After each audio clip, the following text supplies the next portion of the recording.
How to do CrossFit the right way. We're gonna teach you here at Sentinel Training. I'm Taylor. Bryson.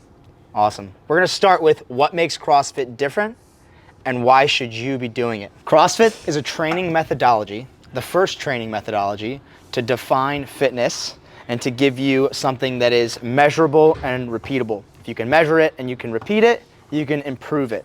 It seems pretty simple. It seems like the scientific method, but believe it or not, before CrossFit, no other fitness or training regimens attempted to even do that. Strength and conditioning didn't attempt to do that. Bodybuilding didn't attempt to do that, etc. I don't even think anyone has afterwards either. Like, I think CrossFit is the first and only.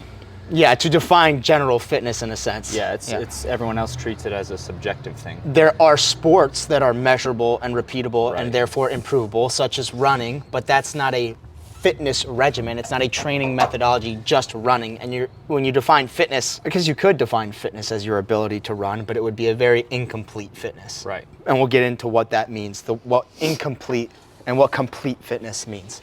So when CrossFit defined fitness, they gave 3 models or ways to define it. The first model and way that CrossFit defined fitness was with the 10 general physical skills.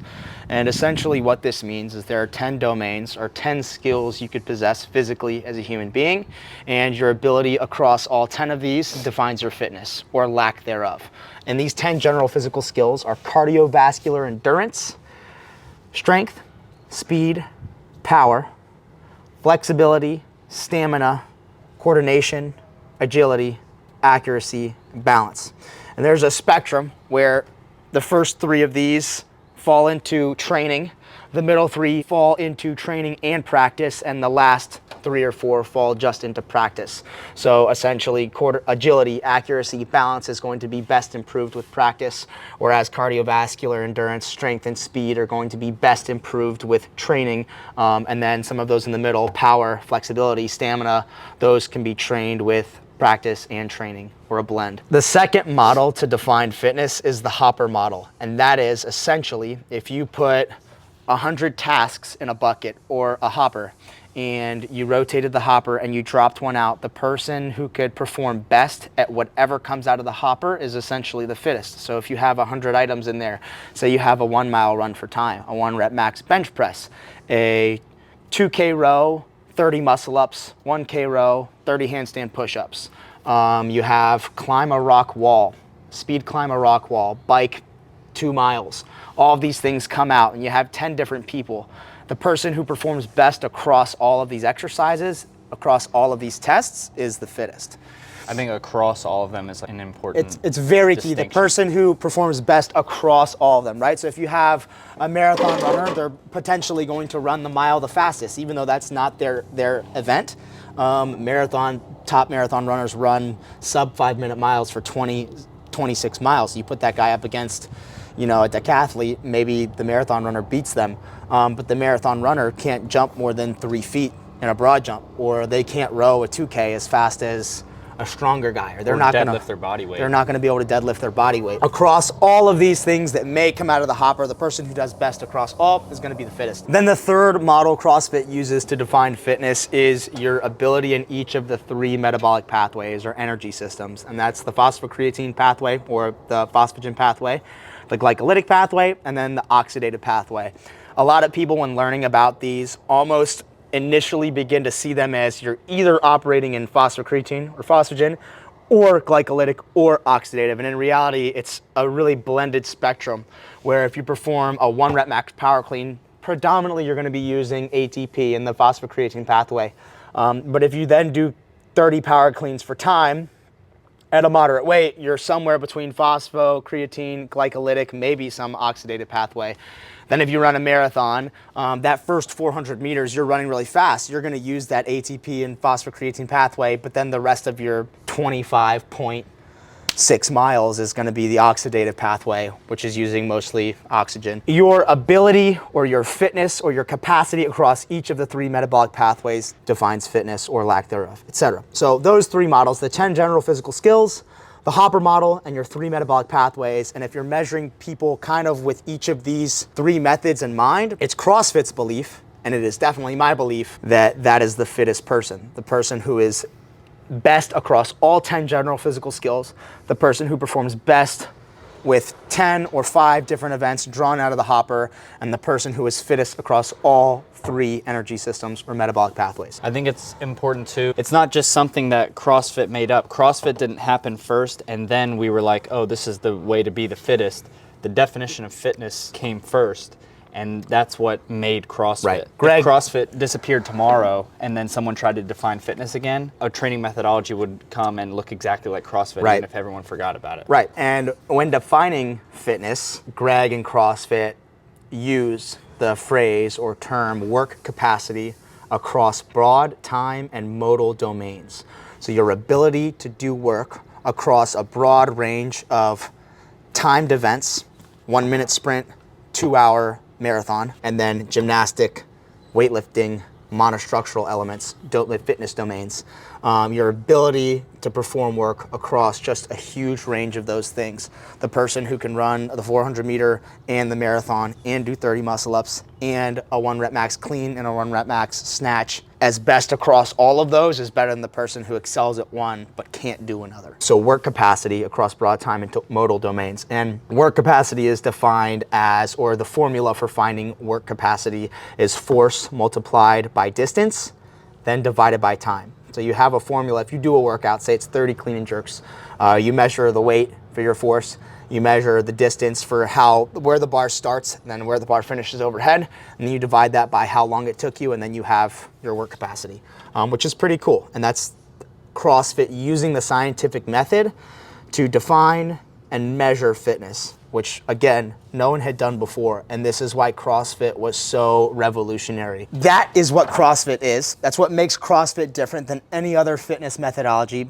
The reason you should be doing it is because CrossFit not only is appropriate for the best and most fit athletes in the world, look at the CrossFit Games, but CrossFit develops your ability to continue with activities of daily living into your 60s, 70s, and 80s.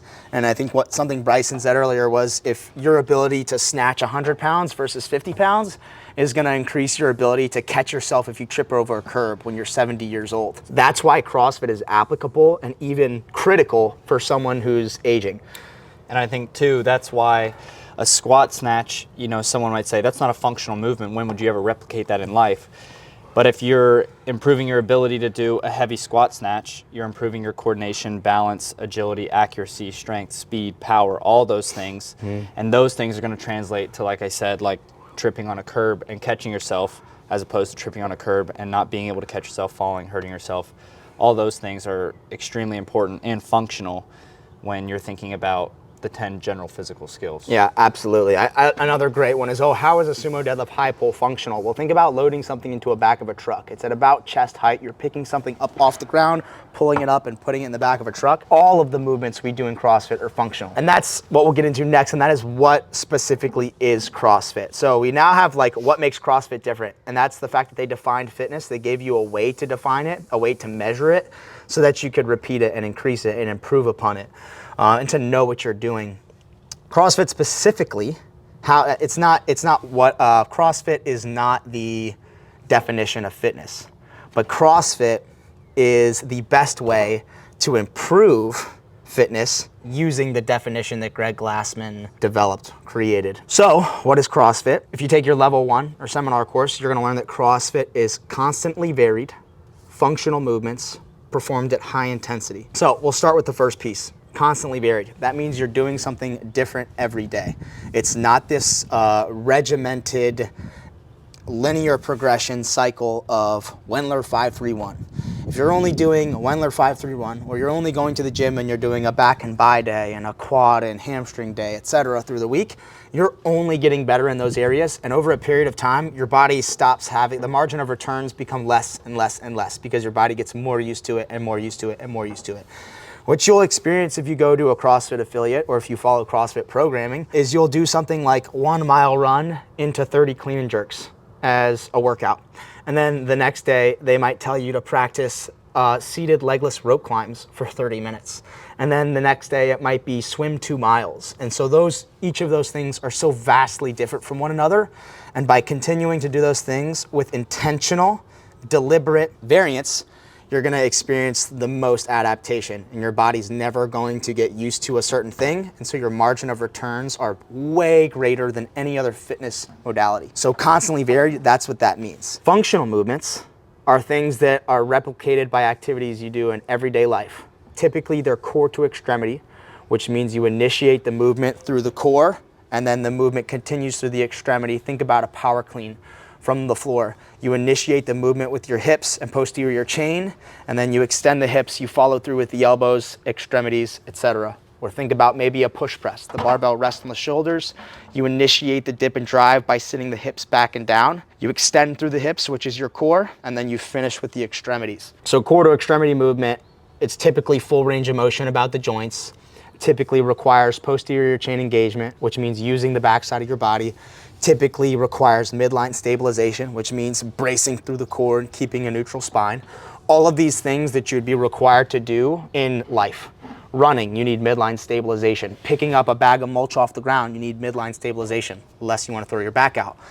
Core to extremity movement patterns, think about jumping. That's core to extremity. Running, core to extremity.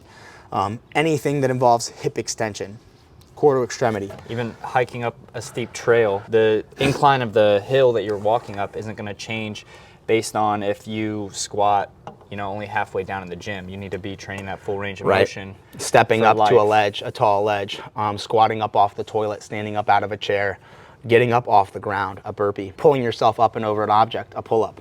And life is not going to dictate whether or not you perform the movement strict or kipping. And this is kind of CrossFit. A lot of people's arguments is, oh, well, you guys kip and you do these floppy, butterfly, fish on dry land exercises. That's not CrossFit. That's just increasing your work capacity in one time or modal domain. I can do 60 butterfly pull-ups in a minute. There's no one in the world that's doing 60 strict pull-ups in a minute. Maybe one guy. Maybe you can find a guy that can do it, but I could give you 10,000 CrossFitters that could do 60 butterfly pull-ups in a minute. Yeah. And the reason they do that is they increase the amount of work that they're able to do in a given period of time. Generally speaking, that means you're fitter. If you can use momentum to accomplish a task, you're fitter. Goes back to the force times distance over time. Right, force times distance over time. That being said, you could never do a kipping or butterfly pull-up. You could never do a handstand push-up. You could never do a muscle-up, and you could still do CrossFit every single day of your life. So those movements aren't CrossFit, but they are things that CrossFitters or people who do CrossFit utilize to increase their fitness. So functional movements, constantly varied. You're doing something different every day. Functional movements, they replicate activities of daily life. They replicate things you do outside of the gym, core to extremity, midline stabilization, posterior chain engagement, full range of motion about the joints, active shoulders, knees tracking the toes, things like that. Then high intensity. This one is something that a lot of people get super hung up on.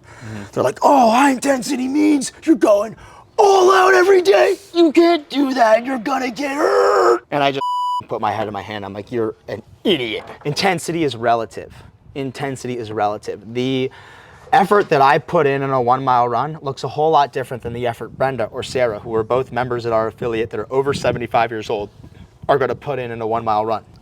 For them, it might look like their version of a 1 mile run is 800 meters and it takes them 9 minutes. But the intensity that they get from that is the same intensity that I get from running a mile at a 6-minute pace. So when I say high intensity, it's an effort that gives a relative amount of exertion to your capacity. Yeah. So someone who comes into the gym for the first time, they've never done CrossFit, I'm not gonna have them do Cindy as an EMOM for 30 minutes. Instead, I'm gonna say, hey, let's do 3 ring rows, let's do 6 push-ups to a box, and let's do 6 or 9 squats to that wall ball. And you're just gonna do that for 10 rounds, and you're gonna rest 20 seconds between rounds. And that's gonna be their version of Cindy. And just those scaled down and pulled back exercises are going to give them a relative intensity that's similar to me doing something way harder or you doing something way harder. Right. Essentially, the key here is intensity is relative. It's something that is hard for you. It should not be easy. If you are not sweating, if you are not exerting yourself, the adaptation that you get from that exercise is going to be significantly lower than if you were applying intensity to your exercise. And I think only people outside of the space really get hung up on that. I mean, in my level 1, Chuck was teaching it, and every single time he said constantly varied functional movements at high intensity, he always said relative in there. He always said constantly varied functional movements at a relatively high intensity. Yeah. And always stressed the relative part of it, that it's different for everybody. It is different for everybody. And that's new. They didn't say that at my level 1, which is fine. I think I learned it at a later date and I didn't understand, but even people in the space get caught up in it because they think when you say high intensity, you mean max intensity. And that's just not the case. Even the best athletes in the world are not performing every workout at max intensity. Constantly varied functional movements, high intensity. Then there's another layer to what is CrossFit. And when you're doing constantly varied functional movements at high intensity, there's a hierarchy of how you should approach and learn these things. So first is going to be mechanics. That comes before anything else. If you're learning the snatch or the kipping pull-up or a push-up, learning how to do the movement with proper mechanics, hitting all of your points of performance, and exhibiting as few of the common faults of each movement as possible is the most important. So you can do the movement with great mechanics, great technique, check. Then, can you do the movements with great mechanics, great technique, consistently? You can do it once with good mechanics. Can you do it 50 times now? Once you can do that, check. Now you can add intensity. You don't add intensity before you have technique. You don't add intensity before you have good technique with consistency. You only add intensity to an exercise you can perform correctly, consistently, over a longer period of time or over a set amount of reps. So, constantly varied functional movements at high intensity, a relative high intensity. You're gonna start with good mechanics, then you're gonna do good mechanics with consistency, then you're gonna sprinkle in intensity. So, constantly varied functional movements executed at relatively high intensity. You start with good mechanics and technique, you can do that consistently, then you add that intensity. There is no other training methodology that can get you an increased work capacity across broad time and modal domains as fast as that method. Constantly varied functional movements, high intensity, there's nothing better. Next thing you're gonna know, what is CrossFit, is they have this thing called the fitness pyramid, and it is how you should layer in what's most important, what's next most important, et cetera, et cetera, et cetera. And there are going to be 5 layers to the pyramid, I believe. Let's see if I can get this right. At the very base of the pyramid, the most important thing for health, for fitness, for work capacity across broad time and modal domains is what you consume. Your diet, solid intake, liquid intake. There is nothing more important. You're gonna hear the argument, oh, you can out-train a bad diet. You are 100% correct. Matt Fraser can train for 8 hours a day and eat poopy caca she food, dude. He can eat total crap and he's gonna be fit as f***. And that's great, but you don't have 8 hours a day to train. And if you think that you do and you're gonna eat like crap, you're gonna feel horrible and you're not doing yourself any sort of service. Whereas on the other side of that, and what bolsters CrossFit's argument, my argument, and the fact that this is correct, is you could work out for 20 minutes a day, 3 days a week, and if you have a diet that consists of only whole foods, your intake is only such that you could support activity, exercise, but not body fat, you'd live to be over 100, you'd have no metabolic syndromes, you'd be incredibly fit, your metabolic pathways would be firing on all cylinders, and you train 60 minutes a week. And that's crazy. So at the very base of the pyramid, nutrition, what you're consuming. Next one up from there is metabolic conditioning. You can think of this as cardio, but it's not just cardio. Think of sprinting, think of rowing really hard, think of doing 100 burpees for time. You can use weightlifting and body weight exercises to increase your metabolic conditioning. But above nutrition, diet comes first, then your ability to get out of breath, cardiovascular endurance, stamina, etc. That comes next. Above that comes gymnastics. And when they say gymnastics, they don't mean the iron cross and beam events and swinging around a bar. They mean your ability to control your body in space. So your ability to move over an object. You're just essentially body awareness, body control, strength to move your body. A strict pull-up, a push-up, being able to squat your body weight or lunge your body weight. That is critical, or more critical, than anything above it. So you have nutrition, metabolic conditioning, your ability to control your body in space, or gymnastics. Above that now, you have weightlifting. And all this means, it's not Olympic weightlifting, it's not powerlifting, it's all of it. It's controlling any external object or external load and using your body to do that. So you can notice the linear progression. What's most important is what you put in your body. What's next most important is your body's energy systems and being able to use those efficiently. Then what's next important is your ability to control your own body. Then what's most important is your ability to control other things with your body. And then at the very top of the pyramid is sport. So you see nutrition or diet, metabolic conditioning, gymnastics, weightlifting, then expressing a healthy blend of those 4 things in sport. And that is the fitness pyramid. So that is what CrossFit is. Constantly varied functional movements at high intensity, mechanics, consistency, then intensity, and then the fitness pyramid. All right, so if you had somebody who's never ever done CrossFit before, they have no idea what they're doing, what are you telling them to do? What do they do first? Go to find an affiliate. Find an affiliate. What's an affiliate? A CrossFit gym that pays CrossFit to have CrossFit in their Okay, name. cool. So an affiliate is a CrossFit gym. So if you look up a gym and it says Ben's Total Fitness, it's not an affiliate. Find a XXX CrossFit or CrossFit blank. Go to a CrossFit affiliate. Why? Why a CrossFit affiliate? Because they're coached on the methodology from the trainers, from the staff. So you have to be like a level 2 now, CrossFit trainer, to own an affiliate. So you have some benchmark of expertise and knowledge and ability to coach other people, and that's really freaking important. If you go to a place that's not affiliated, you have no idea what their education level is, what their standards of continuing education are, etc. If you affiliate with the CrossFit company, you have to renew, you have to continue your education, you have to be certified. That's critical because people are going to be teaching you how to do this. They're going to be teaching you exercises, and if you go to some shithole, they're not going to teach you and you might get hurt. And that's not their fault, it's your fault. And there's better CrossFit gyms and worse CrossFit gyms. Right. But I think even the worst CrossFit gym is better to go to than, like you said, Ben's Functional Fitness or whatever. Right. And the key thing to remember with CrossFit is not a franchise. You're getting something different everywhere. It's an affiliate model. So at our affiliate, we pay CrossFit to use their name. And then other than us maintaining our certifications, continuing our education, we do whatever we want. So you need to come up with a list of at least 3 affiliates in your area, and you need to sample all 3 of them equally. So you are picking 3 different affiliates at least, maybe 5 would be great. And you go to one on each day of the week for 3 weeks. And now you've tried each gym 3 times. And I think, in my opinion, like what are the things you're looking for when you go to an affiliate and you're trying it out?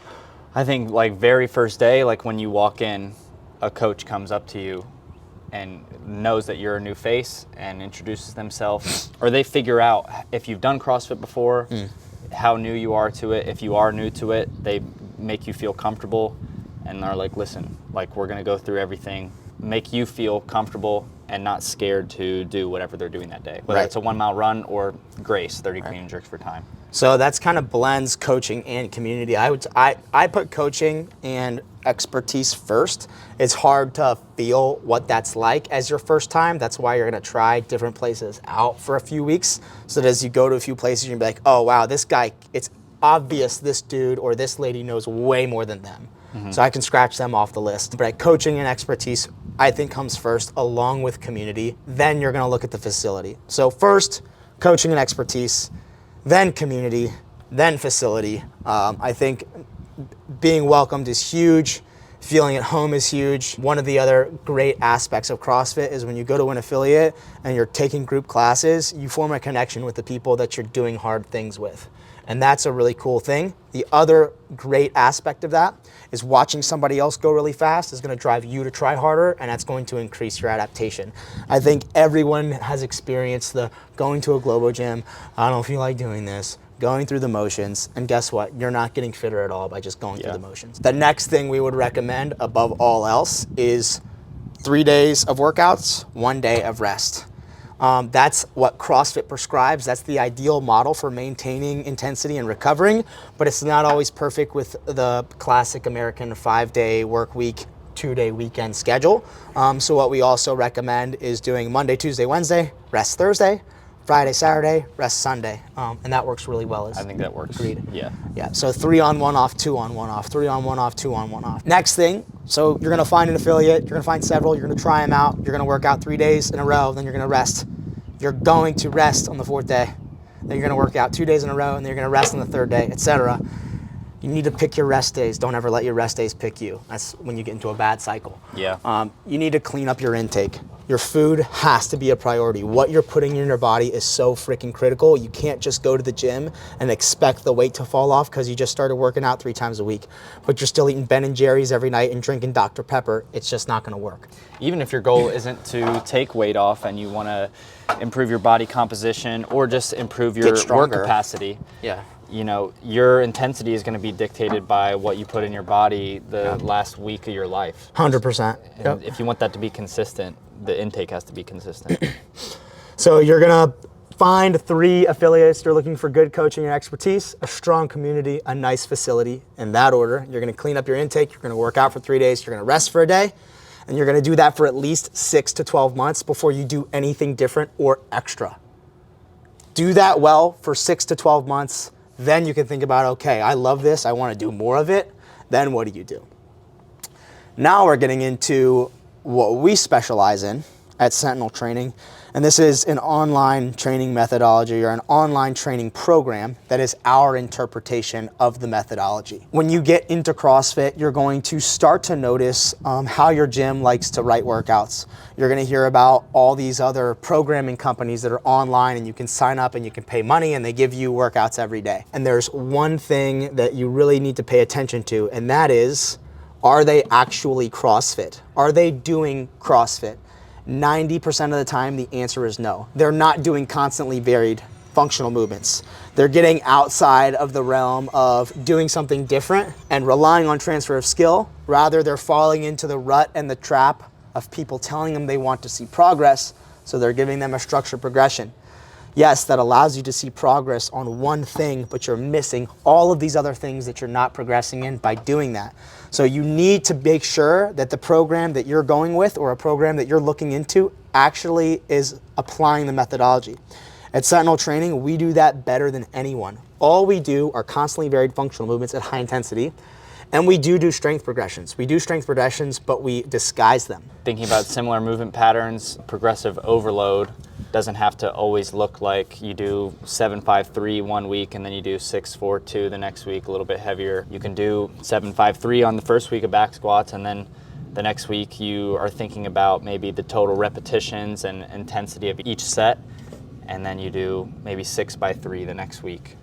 Still back squatting once a week, getting better at back squats, but it doesn't always have to look so monotonous and like, oh, just the same thing as last week, but a little bit harder. Thinking about still increasing the intensity. Sentinel uses the open as our general benchmark test of fitness. So essentially that is, how are we testing our increase in work capacity across broad time and modal domains? We use the open to do that. It's kind of our community generally accepted event that everyone does, and it's an easy way to say, hey, we're gonna train around this, and this is how we're gonna test our increase in work capacity across broad time and modal domains. It's not perfect because each year the workouts are generally different, but you can look at general themes that you either get better at or you don't get better at, or maybe you're just staving off decrepitude and aiming for marginal decreases each year as you reach the age of 55 to 65 to 75. We use the open, and when we're training during the open or just before the open, just after the open, leading into other community events, we really rely on varied lifting. So we don't do structured progressions. We don't even do disguised progressions. We do squat every week, twice a week. We do pull from the floor, deadlift, snatch, clean, power clean, once or twice a week. We do press overhead. We do pull our body weight every single week, but it looks a lot different each time. So on week 1 might be back squats. Week 2 might be overhead squats. Week 3 might be front squats. Week 4 might be heavy thrusters, etc. So we're doing different things so that you experience adaptation across that broad range of modal domains, that broad range of movement variations, because during the open or during these other events, you could be tested on anything. And falling into the rut of a structured progression is dangerous and risky, because if that thing doesn't show up, now you don't get to show how hard you've worked. Now you're going to get exposed on the things that you haven't been working hard on. So that's the idea of variance.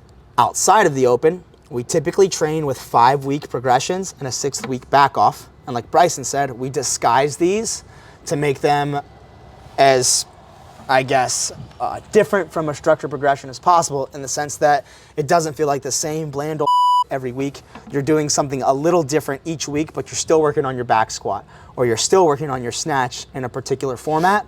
You're just doing it in a different way each week, And then the next week we cycle in different movements, different variations, different formats, and we progress them. The other thing we do quite a bit different than other programs is we really prioritize skill development and skill work. And that's a big part of CrossFit. It's practicing and learning new skills. I think that is something a lot of people miss, a lot of programs in the space now miss. If you go back to what is fitness, Glassman's talking about practicing cartwheels, handstands, press to handstand, inverted skills, all these sorts of things. It's talking about practice, not necessarily just doing handstand push-ups 4 rounds for times with a run and training. Under intensity, correct. So we focus on skill work. We also provide more coaching and scaling notes than any other program for the craziest price. If you're not getting coaching from your online program, I think it's a waste of money. I think that should be a part of everything. The person who is writing your workouts and prescribing your exercise also needs to give you a why, a how, a when, what to do instead, etc. All of these things need to be a part of that, and we do that better than everyone. Another thing that we really rely on is intentional variance in our workouts. We make sure things are different so that you're doing new things every day from week to week, etc.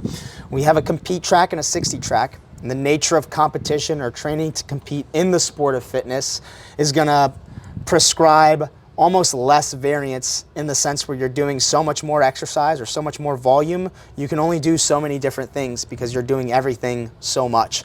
But the 60 track, we rely on variance almost above everything else, whether that's in the time domain, the format of the workout, priority, time, or task, the movement modalities, body weight, weightlifting, running, rowing, swimming, etc. We do something different every day to keep you coming back and excited and to train general physical preparedness. I think even on the compete track, the variance, yeah, you might clean and jerk in some form or fashion most weeks, but if you do it 30 times with a kettlebell, then run a mile 30 times with a kettlebell 1 week, the next week you might do heavy clean and jerks for 3 total reps in a workout. So there's variance within the same movement. For sure. And our variance on the compete track is better than any other competitive program, and that is something you should be looking for in a competitive program. If you're not getting exposed to things that you've never done before, or getting exposed to things that you don't do frequently, or doing different things on a weekly basis, you are missing the entire point of CrossFit and being prepared for the unknown, being prepared for the unknowable, and more importantly for you competitive athletes, being prepared for the open, quarterfinals, semifinals, and the games.